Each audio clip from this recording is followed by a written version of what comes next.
Alors pourquoi je serais obligé d'être affilié avec d'autres? Pourquoi est-ce qu'on ne garderait pas notre petite affaire chez nous? Ça, c'est une des façons classiques de prendre le mot union, puis de lui faire dire exactement le contraire de ce qui peut réaliser ceci. Parce que, on appelle ça l'union de boutique, couramment. En fait, qu'est-ce que c'est? C'est l'union qui est si bien locale que le patron l'aime beaucoup. Il la tolère. Non seulement il la tolère, des fois il lui donne le bureau, à côté, pas loin de celui du gérant, comme ça on peut se parler plus facilement. Et puis, un numéro de téléphone, tu sais, pour que personne ne soit obligé de chercher, la compagnie le fait imprimer, le numéro de téléphone. Alors comme ça, on est sûr qu'on va le trouver, il n'y aura pas de difficulté. Et vous, en fait, il y a une loi dans Québec qui va pas bien loin, mais pourtant, elle le dit clairement, ce qu'il faut penser des syndicats de boutique. Il y a un article dans le Code du travail, là, la nouvelle loi des relations entre le capital et le travail, qui dit, article 11, aucun employeur, ni aucune personne agissant pour un employeur ou une association d'employeurs ne cherchera d'aucune manière à dominer, entraver ou financer la formation ou les activités d'une association de salariés, ni à y participer. On peut dire, l'employeur, il vient pas. Puis le gérant, il se montre pas, on fait ça tout seul. Mais on est perpétuellement dans un cas comme ça, où il y a cette espèce de contact intime et fraternel entre les deux plateaux de la balance. On est toujours perpétuellement exposé à ce que quand viennent les revendications sérieuses, on soit compromis. Que l'union, en fait, on s'aperçoit tout à coup qu'elle est rongée par les mythes parce qu'il y a quelque chose qui s'est passé. Quelque chose qui s'est passé en coulisses. Et c'est inévitable que ce danger-là soit toujours là. Parce que là, on a un syndicat solitaire, isolé. Et en fait, plus ou moins ouvertement favorisé par le patron. Mais le patron ne favorise pas. C'est normal, c'est une fois de le blâmer. Il s'agit de blâmer ceux qui se laissent prendre cette histoire-là. Le patron favorise, il fait son affaire. Et pendant des années, ça peut aller bien, parce qu'il n'y a pas de problème trop grave. Puis tout à coup, il y a un problème grave, là, on s'aperçoit que l'union, on ne l'a pas. On est obligé d'aller la chercher, justement parce qu'il y a un problème à régler. Elle est ailleurs, elle n'est pas dans ce système-là. Et en plus, ça fait nécessairement un syndicat solitaire, parce que dans nos lois, dans notre système, un syndicat doit se faire certifier, obtenir à toute fin pratique, son papier officiel, sur la base d'une entreprise bien spécifique, une usine, un endroit où on produit. Alors, syndicat de boutique, qui est reconnu localement, alors gentiment, forcément, par définition, il ne s'affilie pas à rien. Il est seul dans son coin. Il est relié à personne. Il n'y a pas de force de recherche. Il n'y a pas de force au besoin pour un coup dur, parce que des fois, il peut avoir des problèmes qui demandent qu'on soit aidé d'ailleurs. Mais il peut être exposé aussi à être, et ça arrive très souvent, dans une compagnie qui, elle, a plusieurs grosses entreprises. Alors, supposons, c'est un endroit quelconque. Vous avez un petit syndicat qui est tout seul, lui. Et puis, il est bien vu par la compagnie. Il est en face d'une énorme entreprise qui est ramifiée partout. Si à un moment donné, le petit syndicat tout seul, il veut fermer la production, ça peut continuer ailleurs. La compagnie n'est pas... Il n'y a pas de rapport de force. On ne parle pas entre égaux dans ce temps-là.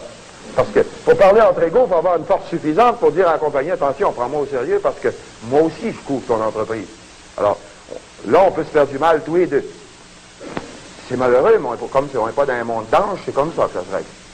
Seulement, si le petit syndicat, il est tout seul dans son coin. Supposons, là. Ça peut arriver. Le moindrement qu'il veut aller un petit peu trop loin, puis ça vient vite trop loin dans un cas comme ça. Il est tout seul. Alors, il est exposé non seulement éternellement à être faible, mais aussi exposé, je ne veux pas dire que ça arrive nécessairement, mais exposé éternellement à être compromis. Et à s'apercevoir qu'en fait, son union n'existe pas. Alors, il me semble que ça crève tellement les yeux que tout ce qu'on peut ajouter là-dessus, c'est une ou deux choses qui concernent des arguments qu'on entend, là, et qui valent même pas le papier sur lequel on les imprime, mais qui s'emploient. Par exemple, il y a des gens qui disent, oui, mais les gros syndicats affiliés là, à des centrales ou à des grandes unions, il y a des gars là-dedans qui sont bien ambitieux, puis à un moment donné, ils servent des ouvriers, ils abusent. Ah oui, mais si on a un syndicat, justement, on a partout sa force entre ses mains, puis si on est des gens responsables, il y a des gars qui abusent, ça peut arriver. Ça arrive chez les patrons, ça peut arriver chez les syndiqués. Ben, on peut ça dehors, parce qu'on a le droit de vote. Il suffit, bien sûr, que son droit de vote n'est pas empoisonné, qu'on est capable de l'exercer librement, puis que le syndicat est démocratique. À ce moment-là, la force de l'ouvrier, elle appartient à l'ouvrier. Et s'il y a des abus, c'est parce que c'est lui qui veut. S'il n'y en a pas, c'est parce que c'est lui qui sait mener son syndicat, parce qu'il a l'absolue autorité du gars dont le vote est libre. Et c'est à lui de voir est-ce que ça reste libre. Évidemment, il y a des bandits aussi dans les grands chefs syndicaux, par-ci, par-là, beaucoup plus rares que certains le disent. N'oubliez pas qu'il y a des grands journaux qui appartiennent à des grands patrons, puis ils sont de ce côté-ci de la balance. Alors, chaque fois qu'il y a un syndiqué qui se fait attraper, ça fait des manchettes grosses comme ça. Quand il y a des patrons, des présidents, des vice-présidents de compagnie qui arrivent, ça arrive, pas souvent non plus, mais ils vont en prison, ben, ça fait pas des aussi grosses manchettes, ordinairement, si on peut. Puis personne va dire, à cause du fait qu'il y a un président ici ou un vice-président là, qui se font prendre la main dans le sac à quelque moment, que l'entreprise privée est devenue contaminée. On dit, il y a des gars contaminés, pour un sort, comme il y en a dans toutes les professions, dans tous les métiers. Ça peut arriver aussi, dans le syndicalisme. C'est pas une raison pour... c'est à peu près comme le gars qui dirait, ben, je vais jeter le bébé avec l'eau de la baignoire parce qu'il y a une mouche dans l'eau. Le syndicalisme demeure une chose absolument essentielle, vitale, l'union des gars. Puis le dernier argument pour celui-là, c'est vraiment cocasse. Il y a des gars qui disent, ben, il faut garder les syndicats en dehors des grosses affiliations, puis garder ça chez nous, notre patente, là, vous voyez bien avec le patron, parce que comme ça, on est maître chez nous. Il n'y a pas des gars qui vont venir dans dehors, vous dire